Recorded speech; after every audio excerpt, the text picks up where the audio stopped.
Well, I wasn't sure my subject was going to attract many people, but perhaps you've caught on to the idea behind it.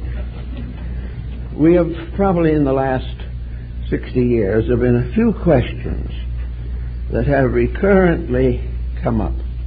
Hundreds of people have asked me a simple question. Why was I born in the first place? That's a good start. From that time on, they get worse.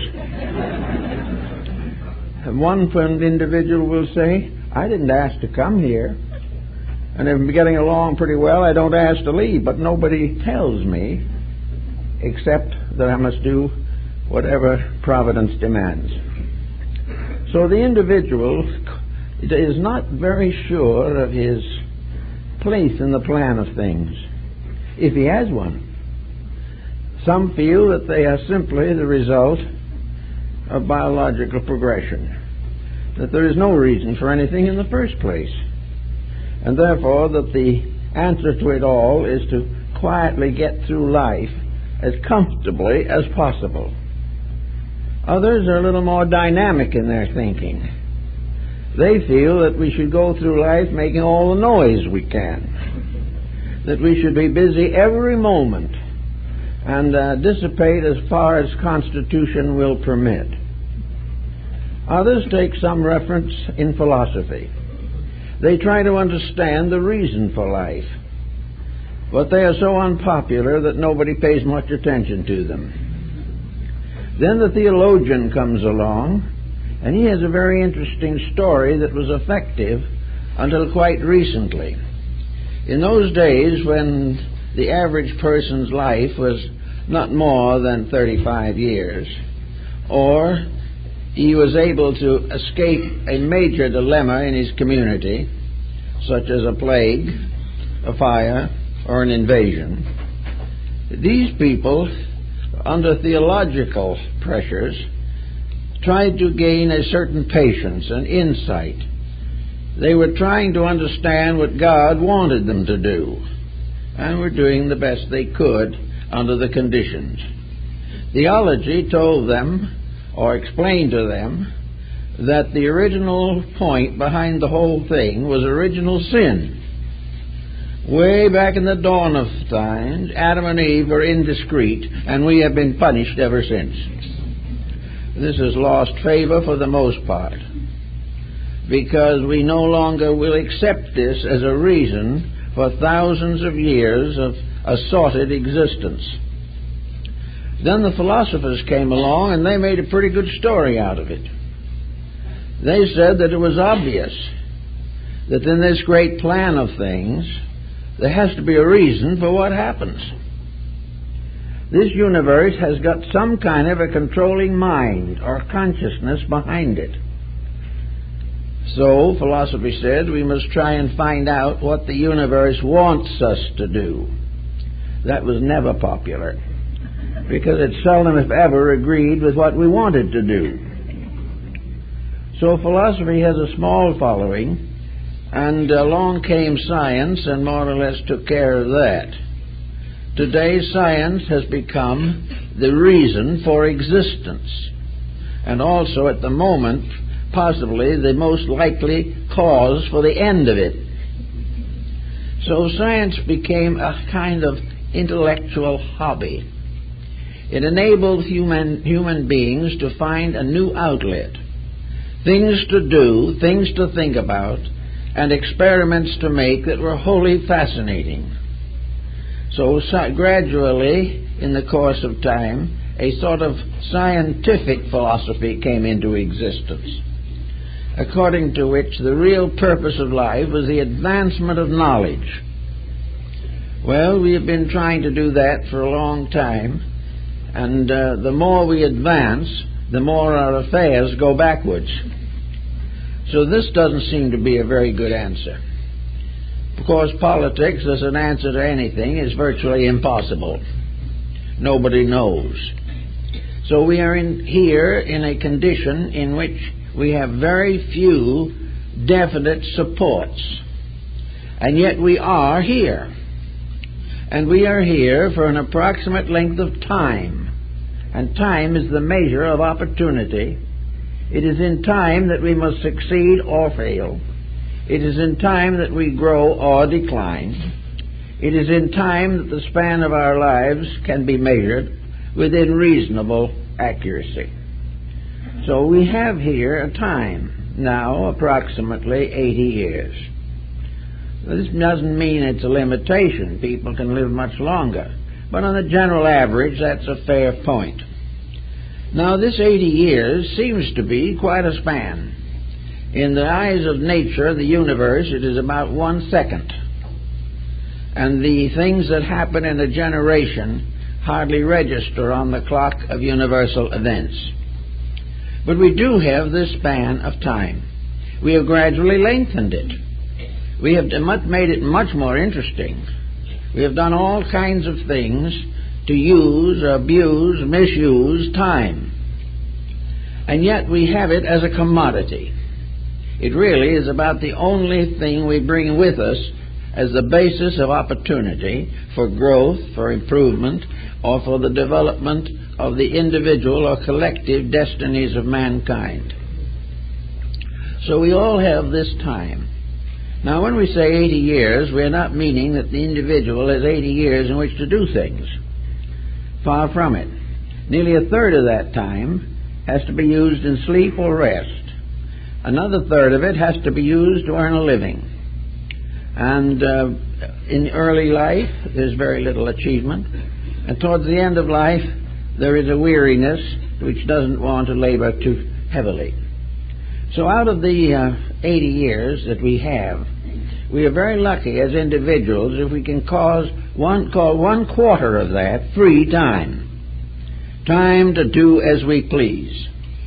But off and on, barring accidents and incidents, we have about 20 years of man-made time in which to do what we were here to do in the first place. Something. We've got to do something with this time. We may want to simply get through it as quickly and as easily and as comfortably as possible. This seems to be the prevailing mode at the moment. Time is a disagreeable period, and the only thing to do to make it endurable is to waste it. And the better we waste it, the shorter life will be, and the longer we will have in which to pass into some oblivion we know not of. So all this brings up the point of today.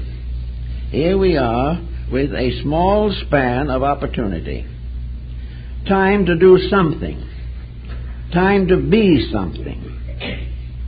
With very little attention as to what we are going to do or what we're going to be. Now, I would say that the majority of young people today, the majority, are so uncertain on this issue that they decide that the only thing to do is to have fun as long as they can.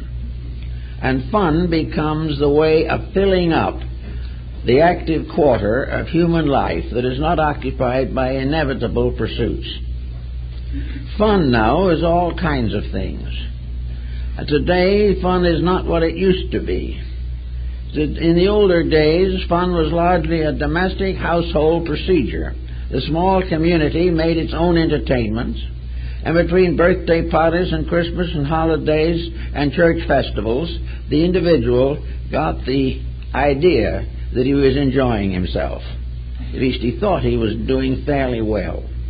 Today, most of these answers are gone, and today fun is for the most part dissipation. Fun is the individual definitely and desperately trying to forget the reason for himself. And yet he has this self. He cannot explain it, but he knows it's there.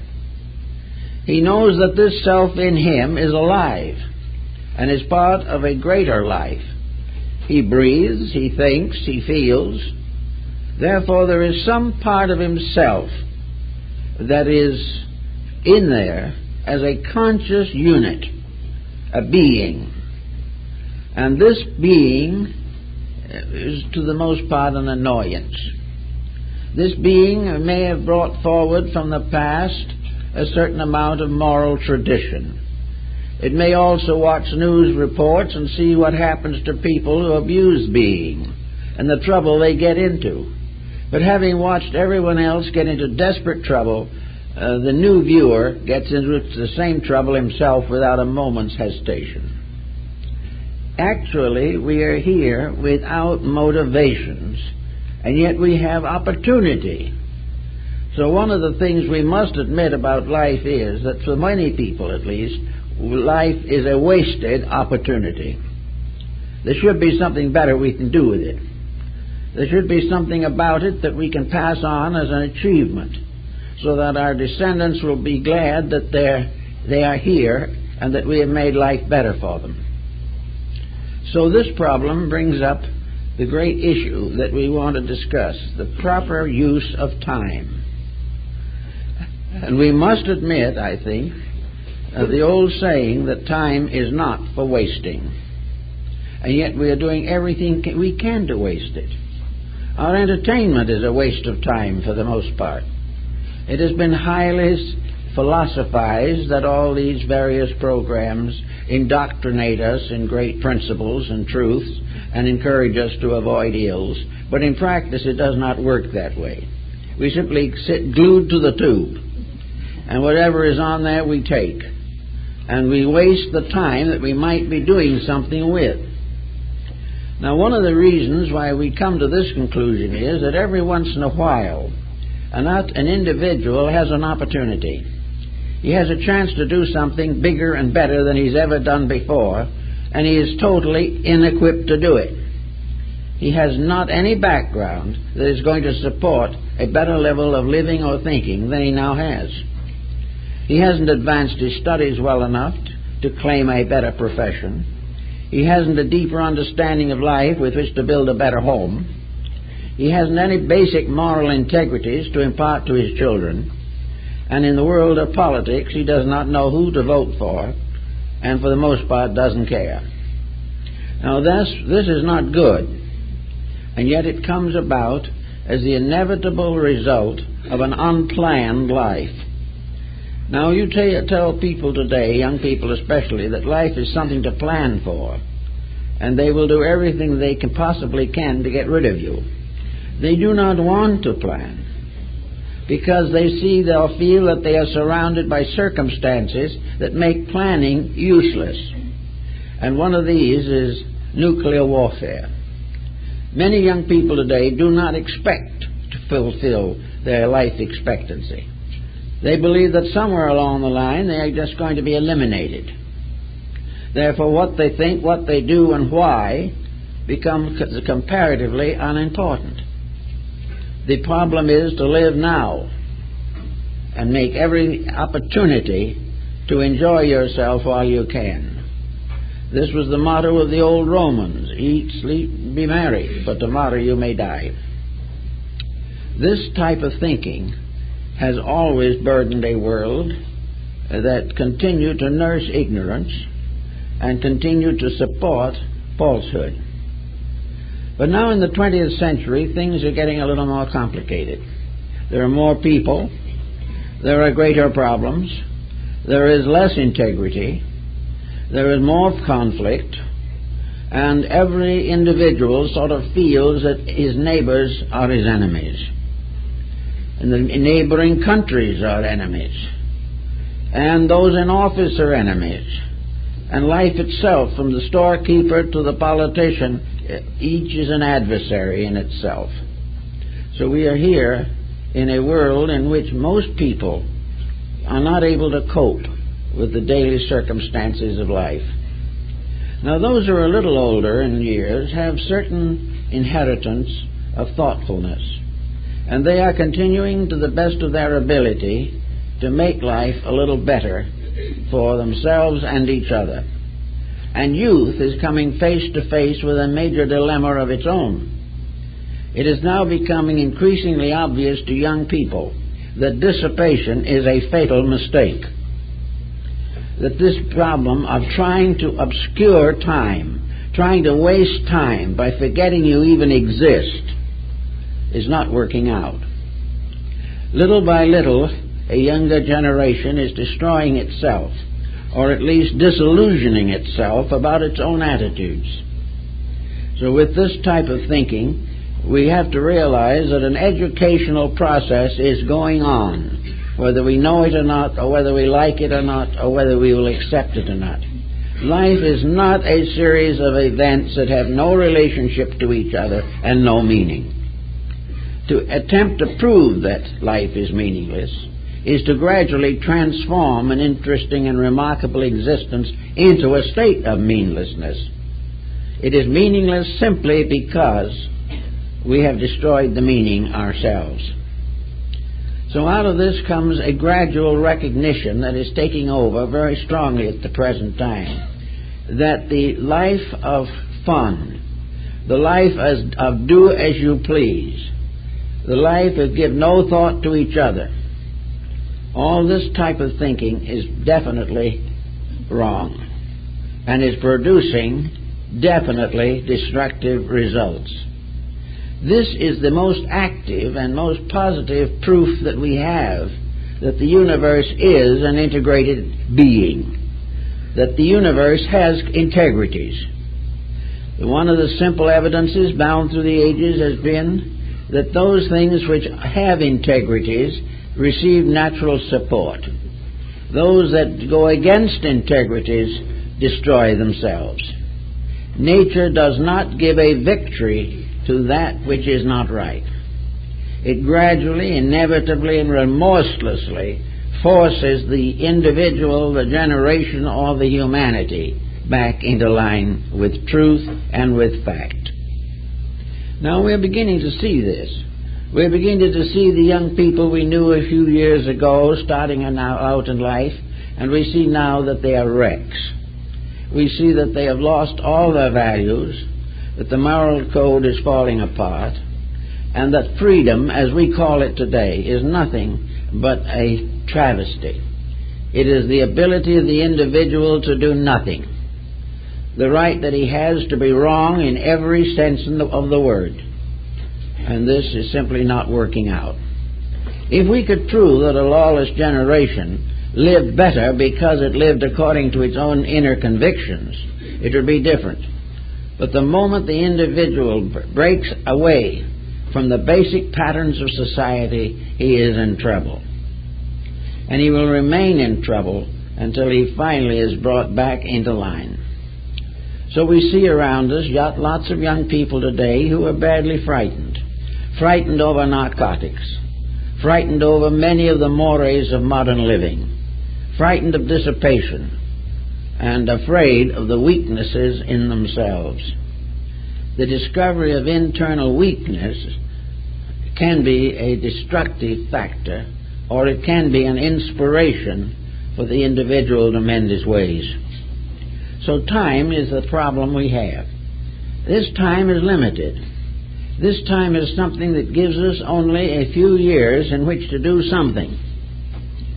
Now we know that we have social responsibilities. We know that we have responsibilities to the bodily needs of the flesh in which we dwell. We know that we have to contribute to the support of society. We know that we have to have some kind of income or compensation for effort in order that we can live and eat and have shelter over our heads and educate our children. These are jobs. These are duties. But on account of the civilization we're in, most of the charm of these duties has disappeared. It used to be that many jobs were inspiring. It took something to be a good shoemaker, and when you were a master shoemaker, you were a person of consequence. Now this type of ability is comparatively lost. It is only in the arts, practically, that any individual initiative is recognized. For the rest, we are expected to become machine operators. We are expected to punch buttons. We are expected to follow the patterns of increasing industrial complexity. And at the same time, we are gradually being displaced. Little by little, we are losing our leadership over the machines that we invent. The reason, of course, is obvious. As we invent the machine, we give up our individuality. We try to depend upon the machine to think for us, work for us, and labor for us in order that we may do nothing and enjoy it. This isn't working out at all. We are gradually becoming unemployed because we are busy making a profit, creating the instruments that are going to displace us. We are doing everything possible on the ground that idleness is the supreme achievement, that the individual should spend his life having fun. So he's creating machines that take him out of work in order that he may have fun by not working. But fun without work is not very pleasant if you have no way of making a living. So we are just losing common sense. And with the loss of it, we are losing our leadership in the world in which we live. We are not protecting our domains as animals do. We are not taking care of our young as birds do. We are simply doing as little as we can because the intuitive, instinctual part of our own nature has been blocked. And also we find that those things we need to do are least profitable. And profit is measured only in terms of gain or fame. So here we are with this time on our hands. What are we going to do about it? Well, one of the things we have to think of in connection with it is that life is a many-splendored thing. We are not just simply here to punch buttons. We are not here to just simply sit in an office and write torts. We are here for a multitude of purposes. And the leisure time that we buy by constant acceptance of responsibility is a very precious commodity, something that should not be wasted watching rock music or murder films on TV. There are more things to do. The individual has a self within him to bring out.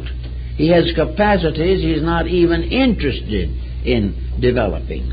And yet within himself, he today carries the greatest potential of any living creature on the earth. Man has the power to be that which he is willing to accept the responsibility for. But he wants no responsibility. He wants to do as he pleases. He wants not to work, but to spend. And to keep on spending without keeping on earning comes to a bad end. It is the same in almost everything we do. We are flattered into extravagance. We are wasting constantly what we cannot afford. And we are living beyond our means in the majority of instances, simply because we do not care about a future. We do not care about a world we're going to leave behind sometime. If we leave it behind, let it take care of itself.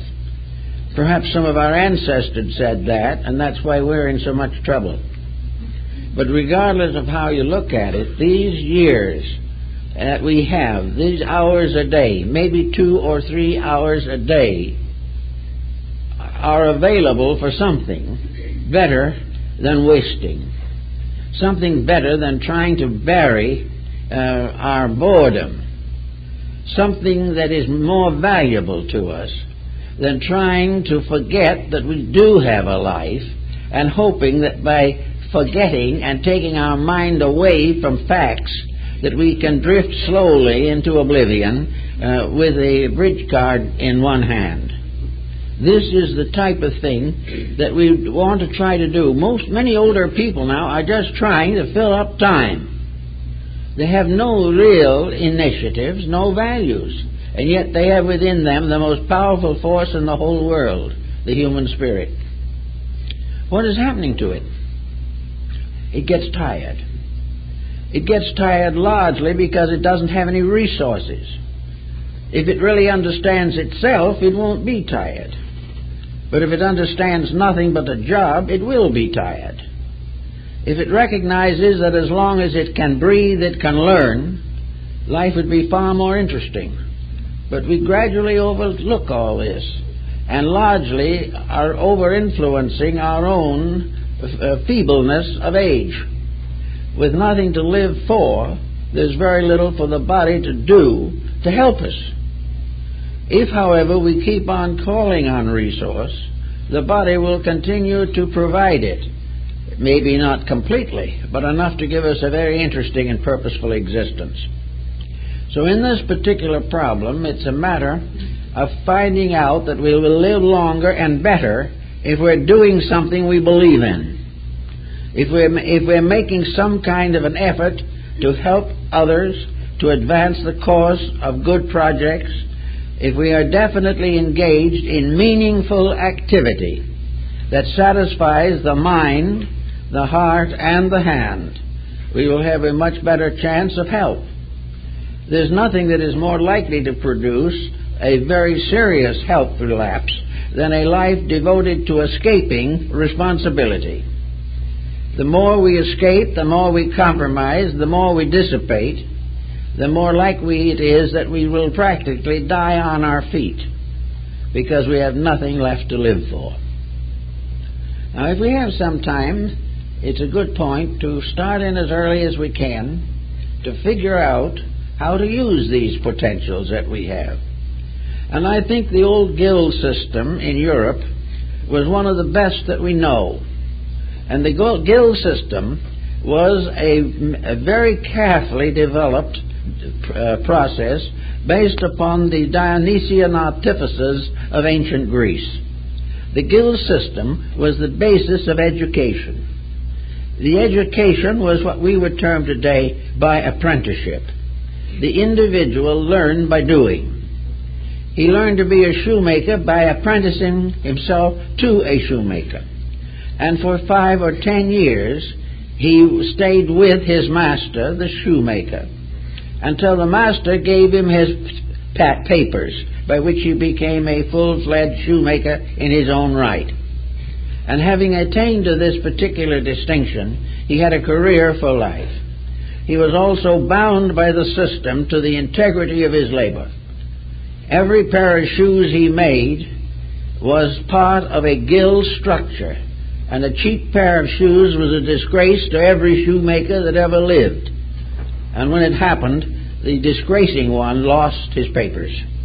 He could not shoddy his goods, he could not overcharge, he could not misrepresent, or he would be out of business. Now, we have unions today. Well, it might not be a bad idea to include a little bit of this in the modern thinking of union, that the union worker is part of a structure of labor, a laboring structure to provide the necessities of life.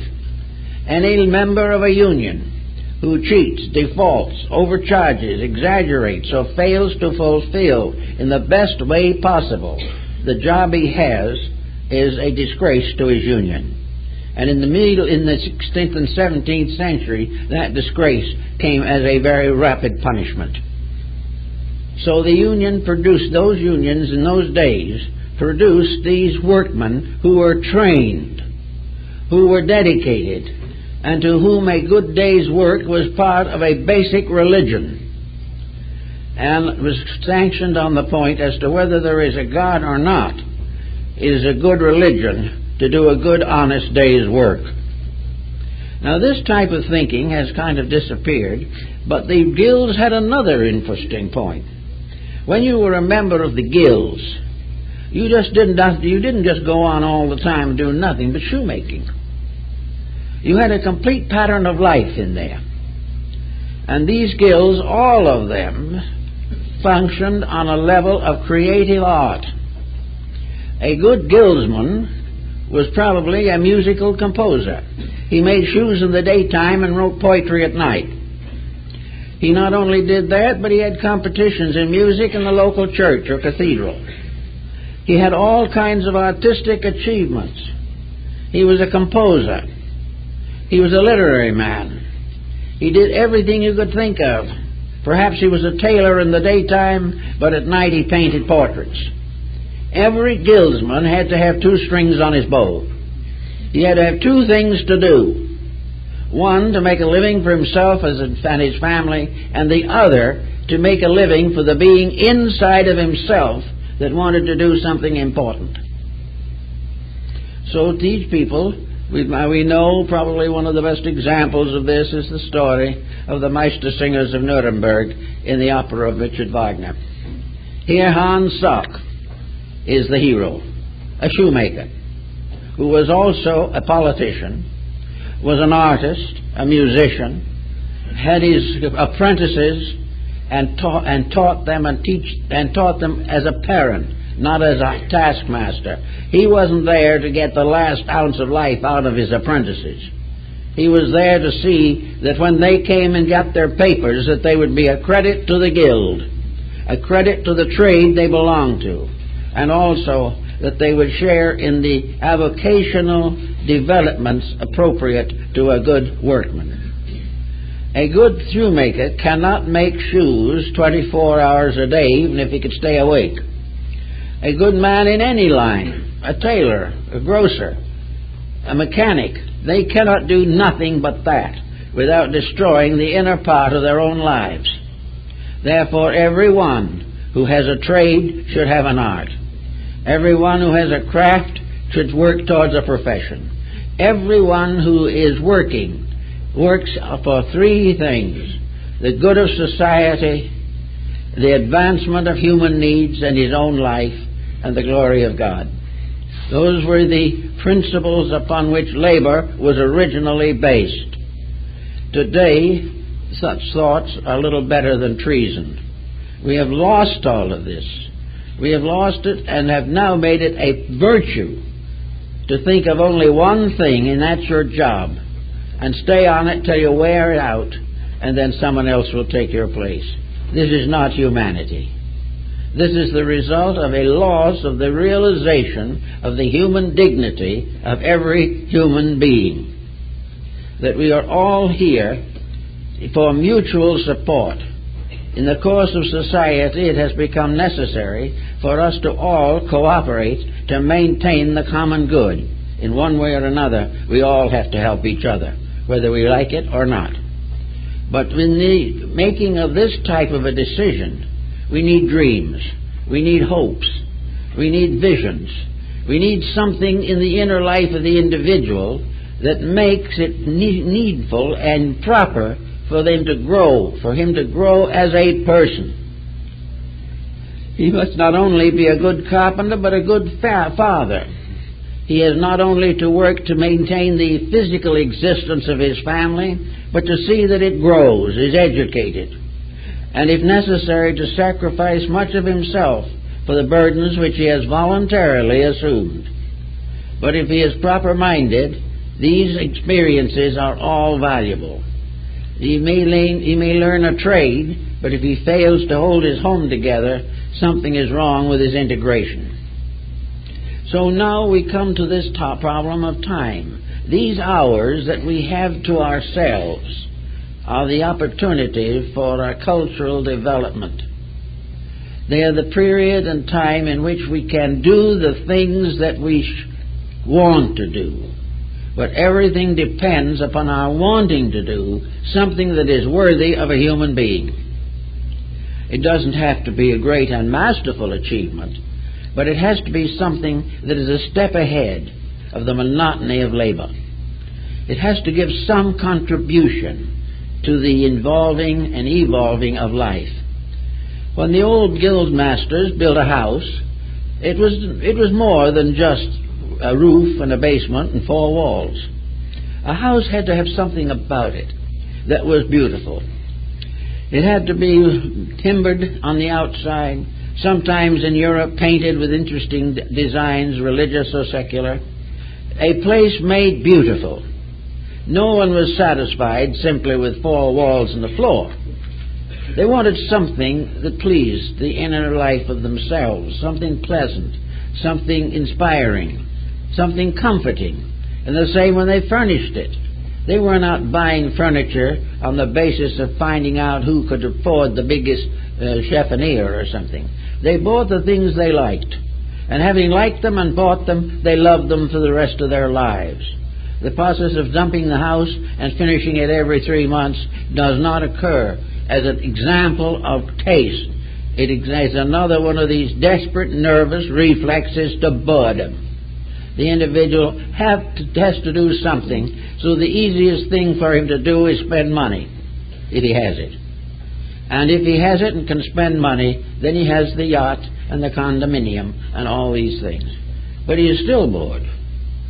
And these things do not constitute growth. They do not make a better person. And the purpose of time is to make it a part of growth. It is our growing time. And up at the present time, it has been largely a growing pain. We have not recognized the magnificent opportunity to do something that we can be proud of. It is no use trying to be proud of the fact that we are more eccentric than somebody else, or that we are in worse taste than our neighbor, or that we make more noise than anyone else in the community. These are not the tests. The tests are that we have proved conclusively that we are making use of potential. The human being has over 40 faculties within that skull of his, any one of which can develop an art or a science. He has all kinds of potentials waiting for something to do with them. A few, by working very hard in their fields, become specialists to the degree that they are musicians or artists or great architects or highly gifted and recognized scientific thinkers. They have done a great deal with themselves to gain this kind of reputation. And we all have the opportunity to spread out into the fields of emotional maturity.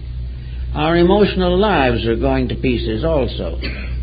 There is no longer very much integrity in them. Emotion at the present time is simply a quick reflex to escape boredom. It is anything, at the moment it becomes monotonous, it is broken up.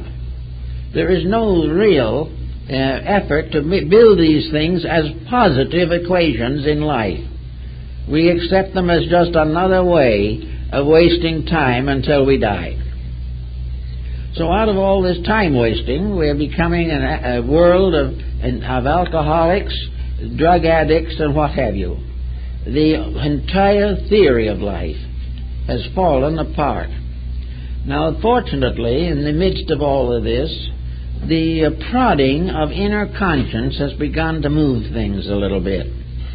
More and more people every day have come to the conclusion that delirium tremens is not an achievement. Are they also beginning to realize that a series of divorces is not the symbol of a successful marriage? And also that children becoming minor delinquents are not proof that we're doing things well in the home. Little by little, we are beginning to realize something that we wanted to forget, and that is there are rules in here somewhere. There are rules that created us in the first place. They are rules that are magnificent in their potential. The rules far beyond anything that we can achieve or hope to achieve. We cannot keep the stars in their courses. We cannot prevent the changes of seasons. We cannot make any great variation in the laws of nature, but we don't need to. Most of these laws are working eternally for a purpose. And in these laws there is an integrity, even when the laws do not please us. If a law doesn't seem to please us, then we are inclined to change the law rather than ourselves. Now, if it's a man-made law, we can change it with a reasonable amount of discretion. But a divine law, we cannot change. In the case of a divine law, it intends to change us, and will do so at all cost. So in a universe in which man is trying to take over the divine prerogatives, but has never been able to control himself, there is a need for a new attitude toward time. The only chance we have to learn how to live in this world is to live in this world. The only way we can find out the better things of this world, the only way is to cultivate those better things, to become aware of them, become interested in them, become dynamically involved in them. Now we look around and into the present situations. Which way do we turn? Well, a great many people are turning to religion. And if the selection is carefully made and thoughtfully fulfilled, it can be a very great help.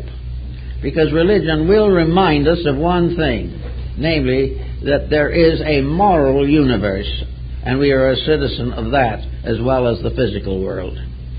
This moral universe of integrities is known to all the religions of mankind, and we gradually come to realize that if we break too many of the commandments of religion, we destroy our civilization and ourselves. We'd like to escape this. When we read it says in the Decalogue, "Thou shalt not kill," we pause for a moment, but many people will say, well, that was written long ago, we can't follow that now. It's just not possible. And so we ignore it. Go to church, teach religion to our children, and declare war on another country. We just don't seem to realize it. Then in the name of the war, if we patriotically serve our country, then we are heroes. Not because we have prevented a war, but because we have, in our best integrities that we know, we have given of ourselves as much as we can. But the problem is not solved this way. The problem is solved only when we get to the point where we don't break these laws in the first place, where we are not likely to get into these difficulties, personally or collectively. We are warned that we should not covet, and yet 90% of people covet and go to church regularly. It doesn't occur to them that there's any inconsistency. Thou shalt not bear false witness. If that was enforced, half the law courts of the world would close. Honor thy father and thy mother. Yes. Many try to do it very desperately, but it's becoming more and more of a problem, because not only are the children keyed to a different pattern, but the elder themselves don't want the old way of doing things. So little by little, the morality and ethics of life are undermined. And then in this undermining, there comes a gradual disillusionment. Nothing is worthwhile. As one man told me one day, he said, there's so few of us get out of this world alive. The answer is, as far as we know, there was only one, and we killed him. Simply because we will not face facts. So this world is something that we have to give a little thought to. And in order to give a thought to it, we generally have to get the mind off of something that has hypnotized it for generations, or at least for most of our lifetimes. It's very hard to tell a scientist that he should take time off of his laboratory because he lives there, thinks there, and believes in it and what he's doing. The individual with a good job is ready to die for the job. He is not interested in diversifying. He wants to get further and further into what he has in the hopes it'll result in him having more. So he keeps on until retirement blocks him. And when retirement blocks him, he's completely at loose ends because he has no other life. It's not right to do this with a thing we call a human being. There must be something better that can be accomplished if we really want to do it. So the second string on the bow, as the old Gills tell us, could be a great help. If the individual who is in business became profoundly interested in the moral values of art, so that he could combine both of these factors. And very often this happens in exceptional cases where a person has had extremely powerful internal initiatives. The great millionaire ends up by building a museum for art, or he gives a great donation to a cathedral, or he does something for a great charity, because somewhere inside himself he can't live with himself any longer. And he finally has to get rid of some of the pressures, undefined pressures of conscience, which will not let him forget the fact that he's a member of the human family. So we have all kinds of instances in which very powerful and useful accomplishments come. Now, many people are interested in good accomplishments, But then again, the dominant attitude of accomplishment is that it must be physical. By practical, we must mean something that will kill us in due course. And if it's creative, if it's dynamically inspiring, then it's not practical. The practical thing to do, if you want to leave a fortune, is to leave it to an institution that already has one, so that it will continue to flourish and do the things that it is doing, but may or may not make any permanent investment in common good. Everywhere, the individual is now tempted to support trivia and not the things that are necessary in life. And where we have good-heartedness, we also often have lack of discrimination, and the generous person is simply deceived and exploited. All of these things added together make a kind of a sad picture out of the noble creature which we call man. It just does something to prove to us that in some way we're not as far from the jungle as we thought we were. That actually we will never really achieve our humanity until our heads are in the air, are way up in the sky of truth, and our feet are on the earth. Man has been given the power to think, to dream, to create, and it is necessary for him to use these powers in their higher echelon of meaning, that they are to be used to achieve the more noble and significant actions. Looking back over the world's heroes, we find that those whom we most admire, who have gone before, have been those who have made a great and unselfish contribution to the common good. We accept their contribution with gratitude and quietly overlook the fact that we probably crucified them while they were here. We've got to get to the point where we honor integrities, where we can recognize values, and where we are resolved to grow. Now, this growth doesn't have to be a painful thing. Most people today are afraid to think. They're afraid if they start thinking, they're going to be miserable. The truth is, if they don't think better pretty soon, they're going to be miserable anyway. So that actually creative thought is a cure for misery, not a cause of it. The cause of misery is an individual situation in which the individual lives below the level of his own humanity, which he can't afford to do, because if he does, he'll be in trouble forever. So we've got now 2 hours a day to do a lot of things in. I think one of the things we ought to do is to gradually refine our attitude of what to do with time. We have 2 hours a day, and we have weekends, and we have occasional holidays, and we have various opportunities for doing something. So what are we going to do? Are we going on a picnic? It might be a nice idea if the whole family goes. But are we really trying to use this time to strengthen family life? Are we using it to try to improve our own abilities in a valuable way? Are we searching for idealism? Are we looking at a great landscape and seeing in a workmanship of divinity more beautiful than anything we can create? Are we trying to find life, our place in it? Are we trying not to be cast away on the desert island of materiality? We are trying to do something to make life beautiful, not only for ourselves but for others. Well, we have 3 general fields in which we can operate, and these are the fields of the yogas of India. The first and most apparent field is service. Service of something that is important. Service of something that we respect. Service that calls out of ourselves sympathy, understanding, charity. Something that makes life better because we have given of ourselves and not of something that we had.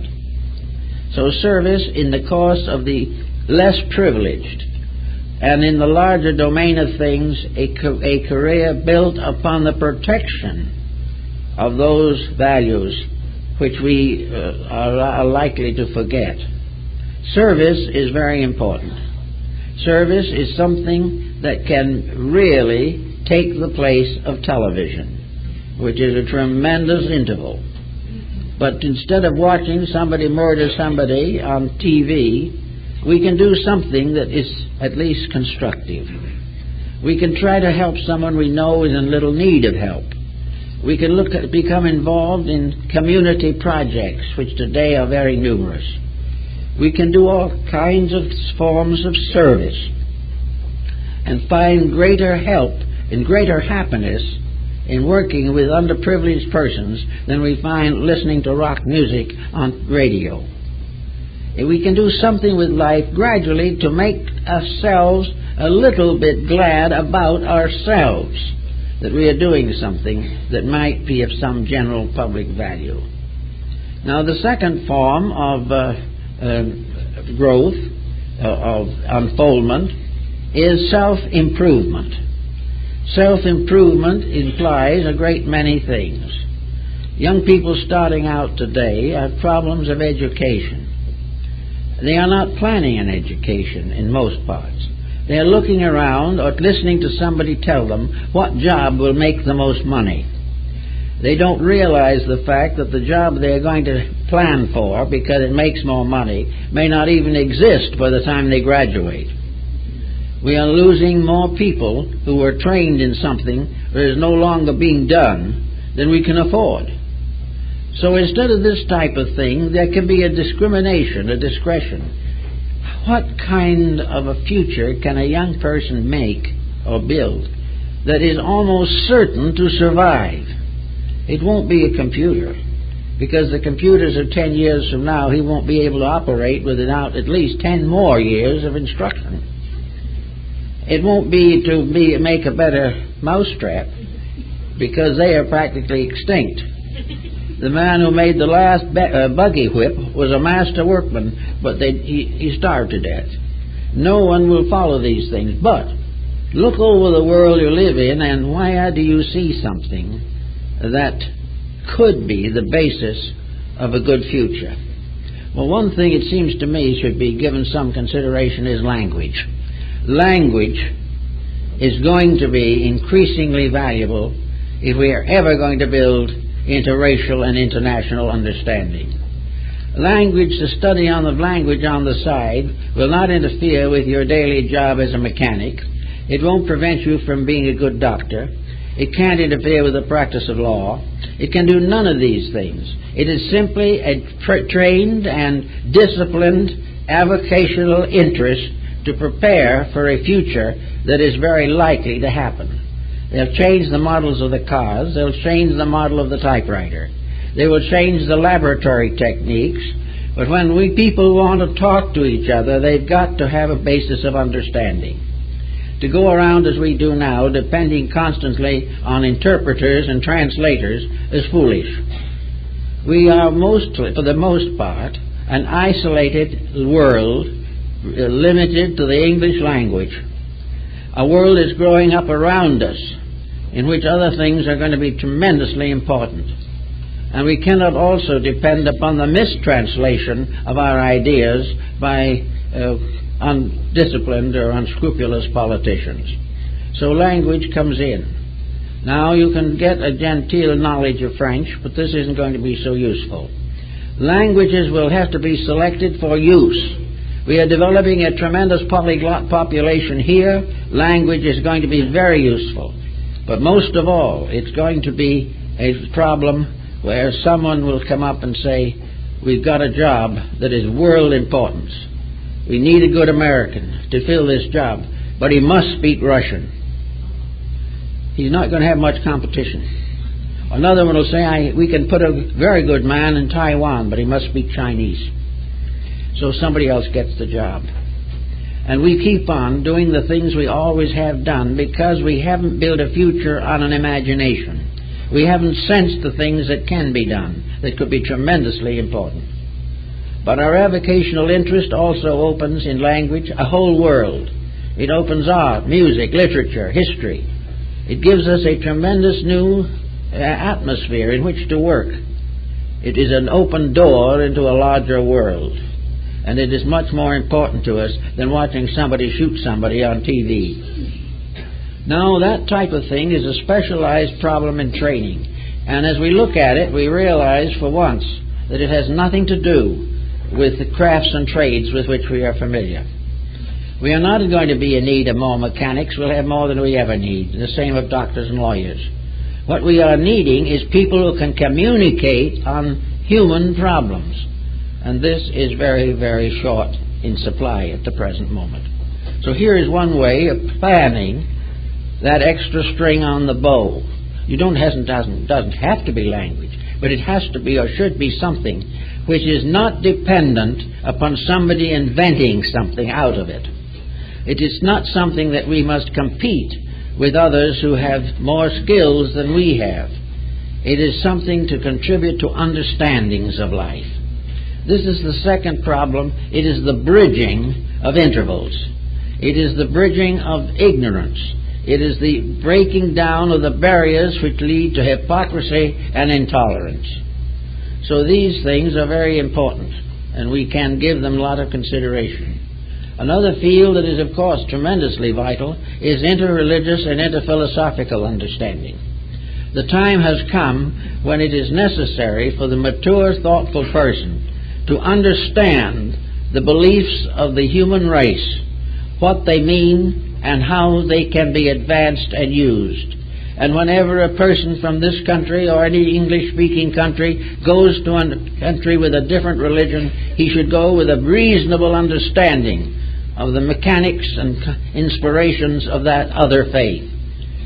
As a language will open one door, a common belief in the integrities of people will open another door. This does not mean that he has to give up his own religion. It simply is that he has to recognize his own religion in the religions of other people, and that the same principles and ideals are there.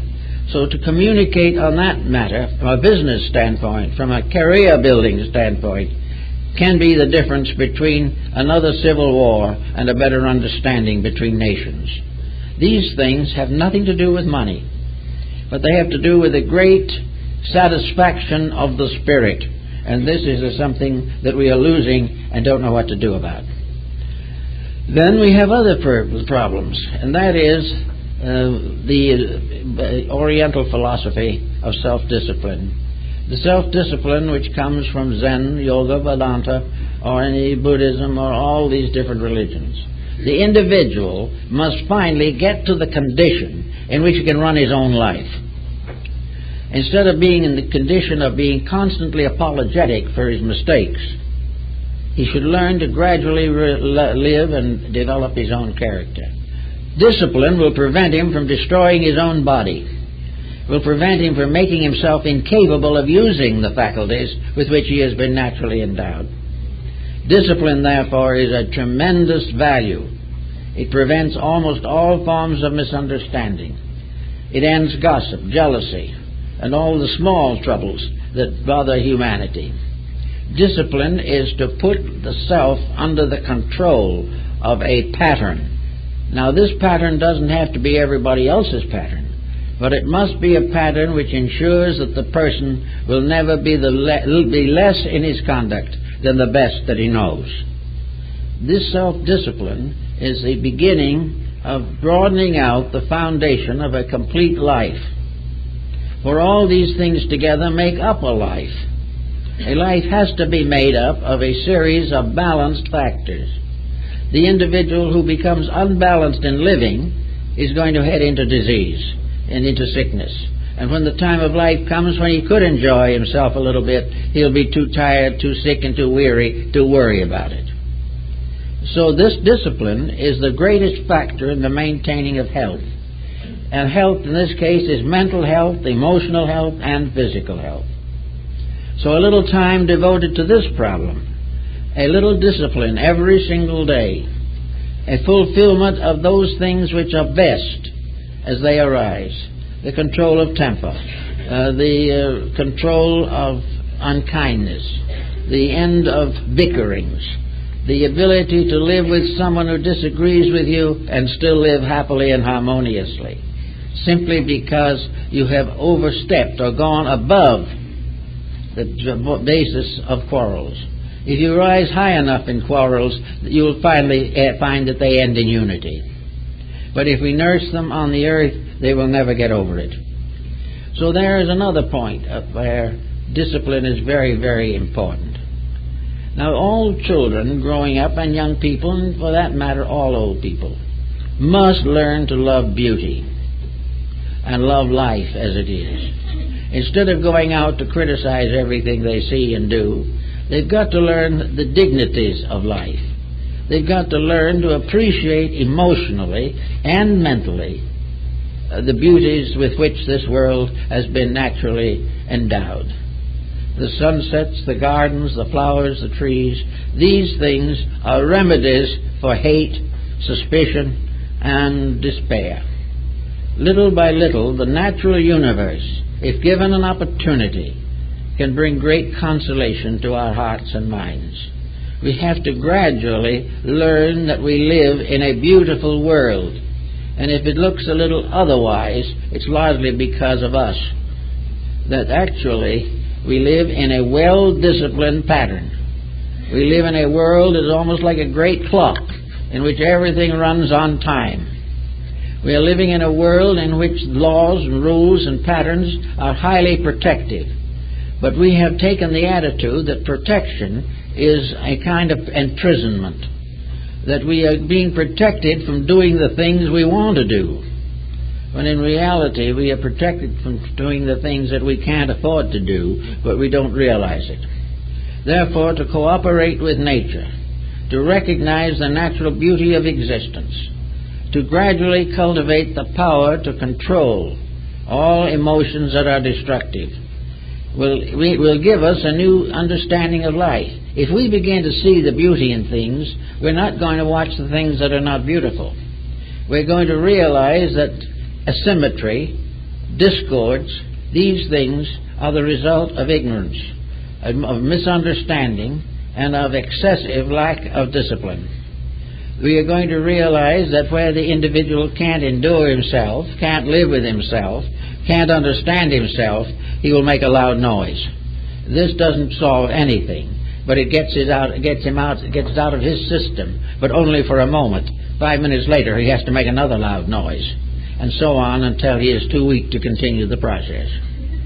Actually, therefore, we have to recognize that time is a problem in health. Time means that we should do everything possible to maintain as good a body health as we can for a reasonable length of time. That we should try to be able to face life with a certain amount of conserved vitality. If we waste everything we are on riotous living, we have no vitality, we have no health. And not only is health important toward the perpetuation of life, it is important for the moods in which we become involved. The individual who has lost his vitality, who is variously dissipated, run down, confused physically, and ailing most of the time, cannot have the proper internal adjustments with truth or reality. Now we have another fight in connection with this, and that is this problem of reality. The sophisticate, the skeptic, would like us to believe that there is no truth, that there are no realities, that existence is a vast unconditioned accident, that all things just happened, and that this just happenings includes everything of biology, archaeology, astronomy, everything you can think of. The universe never was an intelligent thing. It was just there. Now, to have thousands of years of culture and 20 years of education in our present embodiments and be told that nothing means anything in the first place or the last place is a little bit weak. It is a little bit an indication of stupid sophistication. It is not that way. You cannot assume, even for a moment, that this vast machinery that we see around us is without a soul. It has to have a mind. It has to have realities, and it has to have purpose. We can't imagine an eternity going on forever beyond the concepts and beyond the furthest imaginations of mortals, simply for no reason. we too cannot actually also take it for granted that anything is the cause of itself. We can't assume that nothing brought forth something, that no law gave us laws. We cannot assume that the vast pageantry of spheres, which we can contemplate at night if the fog isn't too heavy, is nothing but an accident. We are already, in science, saying it is an accident or has no meaning, at the same time depending upon it exactly and absolutely for the advancement of this science itself. If there were not rules, no scientific experiment would have any meaning whatsoever. It is because of these exactitudes that research is possible. And yet, at the same time, we cling to these exactitudes and deny their meanings. We have got to take a new attitude towards this whole problem, because it's getting nowhere. We have to realize definitely that whatever the facts may be, we must have some kind of a personal integration. We must have a philosophy of life. We must have a code which is sufficient to ourselves. And if we want to assume that we are the only creature in the universe that has such a code, what is the difference? We have to have it. We cannot afford to attempt to exist without it. For this code is the basis of the complete survival of the person. Without this code, some part of each individual is going to die. The death may not be complete. He may linger for 75 or 80 years, but some part of himself has died when he ceases to dream, ceases to hope, and ceases to have faith in the purpose for which we are created. So we have to have little thinks about this type of thing. Now, it may be that I remember a man who was in western Pennsylvania who had a farm. And this man had a little stream that ran through his farm. And the stream was a rather muggy little thing. It didn't amount to too much. And he didn't pay much attention to it. And so finally along comes one of these engineers that's hired by the community to take care of the safety of the citizens. And he made a series of researches that took about a week to find out the quality of the water in this little creek. And he finally decided that it wasn't fit to drink, that it wasn't fit to be used by cattle, that the water was not safe. So carefully he made all these researches and came to this conclusion. So he told the farmer, he said, we find now scientifically that you can't drink this water and you shouldn't give it to your cattle. You shouldn't even use it for bathing. It's that bad. And the old farmer said, well, you're probably right. My grandfather told me that 75 years ago. And the man said, how did he know? Oh, he said, it's very simple. In those very early days, why, there were fish in these pools. And after there's too many cesspools and so forth, the fish all died. He said he noticed that 75 years ago. And it didn't cost a nickel. This survey was very expensive and came to the same conclusion. Native intelligence can take care of many problems about which we now build great scientific projects. Because science is, instead of being organized common sense, it is a definite effort to reject common sense as being insecure, unreasonable, and unrealistic. And yet, it had not been for common sense, most of humanity would never be here. Common sense is very important, and it's really most uncommon. But actually, common sense is based upon a folk statement or concept that the common agreement, the common mind of people, is very apt to be more accurate than any specific research project. We all know because we live. And those who live in the world know more and know it sooner than those who function behind the walls of a great laboratory. Science has its place, there's no doubt about it. But science also has to realize that if it doesn't find God, that doesn't mean that God isn't there. It means that a highly specialized training has been built around a concept of a series of universal accidents, which to my thinking is the worst form of non-science that you can possibly imagine. How science can build itself upon an accident is rather difficult to understand. But they rationalize it and do a fairly good job of it. But we all need discipline in our lives. We need to say, as Muhammad is supposed to have said, that there is the 24-inch rule, the day, 24 hours, divided into 3 8-hour periods, the first of which is for rest and repose, the second is for labor, and the third is for the increase of knowledge and the glory of God. We need this kind of balance now. This is the same idea that the Gills had. The Gills, that the life of the individual has in it no place to do nothing. It has no place to wander about in a fog. Whatever life we have is useful, must be useful to the day we die, and maybe a little longer if we really could understand all of it. But in any event, there should be no waste of time. Now, wasting time is not answer of joy. We do not have to make time a burden. Time is not a responsibility, it is an opportunity. There's much time is good. There's time to have fun. There's time to be happy. There's time to serve the common good. But in all time, there must be growth. There must be something accomplished that makes us better for ourselves. If time can in the long run make us happier, then our happiness will be real.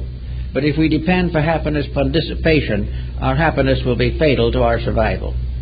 Little by little, we have to keep the rules if we want the rules to keep us. And these rules are that we've got to do things that mean something. That relaxation and time are for good, for happiness, for growth, for the development of potentials, and in some cases we find people of retirement age who go into a new business and make a success of it.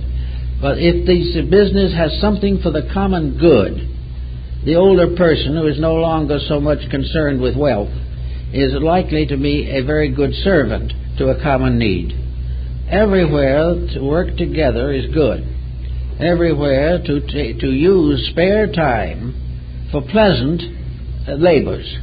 The Chinese, when he has a couple of spare time hours and he doesn't know just what to do with, is very apt to go out in the bamboo grove and read poetry.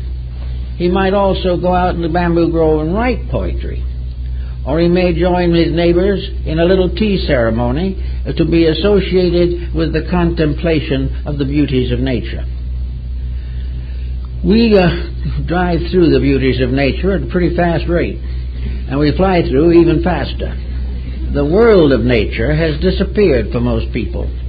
The only time we really see nature now is when we have to watch somebody else's picture that they took on a vacation. That is how we travel. But there is a world that we're missing, a world that we're cutting out. Overpopulation and urbanization is resulting in the destruction of the beauties of nature and of life.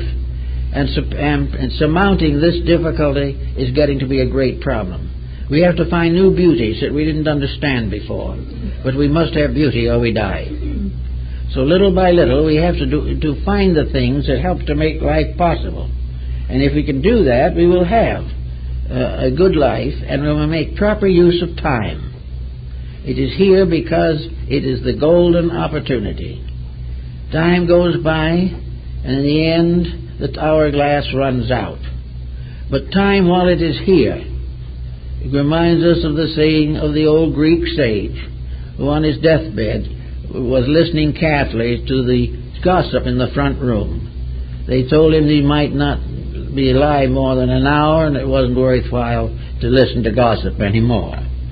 But he was up on his elbow with his hand curled behind his ear, and he said, well, I may be dead in an hour, but I'm alive now, and while I'm alive now I can learn.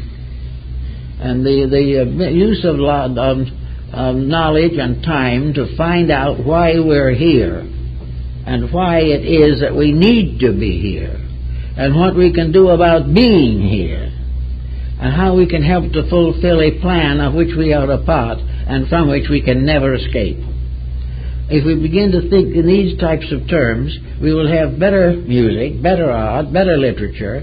We will find opportunities to find the refreshments of idealism, and we will not be continuously confronted by something that destroys our faith in ourselves and other people. It's just a matter of each person becoming more or less immune to the negations which are dominant in him and around him. He must gradually build a strength of inner life, not a great, big, massive, stupendous thing, but a gentle, kindly, quiet appreciation for that which is good, and a resolution to support good where he finds it, and refrain from involvement in corruption. If these things can be worked out by a simple process, the simplest person, even a child, can gradually come to understand the importance of this point of view. The child can learn why he is here before people misinform him on the subject. He can learn why he should have a nice disposition, why he should learn, why he should study, and gradually the curriculum can be made into something that he will enjoy rather than resent. I think most children would be willing to accept a form of knowledge that would help them to grow into the right kind of people, to grow into the fulfillment of those natural impulses and instincts which we all possess. We want to be happy. We would like to have a nice home. We would like to have a successful marriage. We would like to have attractive, interesting children. And we would like to help to build them into characteristics which are good for them. We have lots of things we can afford to love, but they are not the things that hurt us. And if we will gradually build back some of the simple normalcies that sophistication has tried to destroy, we will not be one of those who has to face the future as an addict of cocaine. It is all part of an escape from self, when in reality that kind of self that the individual is trying to escape is the truth in him which he is trying to deny. So if we keep these thoughts in mind, work with them a little all the time, I think in time we'll find something in time that makes it very good that we have been given this allotment of opportunity, for that is what it is. It is a time set aside to the privilege of growing up, growing into the beautiful realities which we have all dreamed about, growing and making come true the fairy tales of childhood. We can make things beautiful, but we can only do it if we gradually improve ourselves. And because of the kind of laboring world we live in, we have restricted opportunity and time to do all these beautiful things. We can do most of them, however, if we do not waste the time. And that's it, folks.